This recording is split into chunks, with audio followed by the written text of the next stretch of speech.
OTT Rektor Unila, KPK amankan Wakil Rektor hingga Dekan Fakultas Teknik.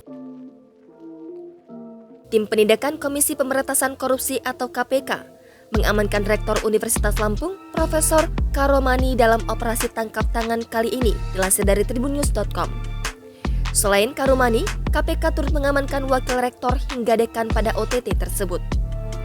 Pelaksana tugas juru bicara KPK, Ali Fikri menjelaskan bahwa OTT dilaksanakan di Bandung, Lampung, dan Bali. Diungkapkan, KPK total telah mengamankan 8 orang. Dalam OTT tersebut, diantaranya terdiri dari Rektor, Wakil Rektor 1, Dekan Fakultas Teknik, dosen, dan pihak swasta. Dalam keterangannya pada Sabtu 20 Agustus 2022. Dijelaskan, para pihak tersebut diamankan terkait dengan dugaan suap soal penerimaan mahasiswa baru Unila. Dalam OTT tersebut, KPK turut mengamankan sejumlah barang bukti berupa uang pecahan rupiah dan catatan keuangan.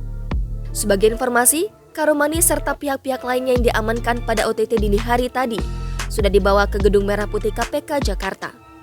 Mereka diamankan terkait dugaan suap soal penerimaan mahasiswa baru pada jalur mandiri. Kini, mereka tengah dimintai keterangannya oleh tim dari KPK.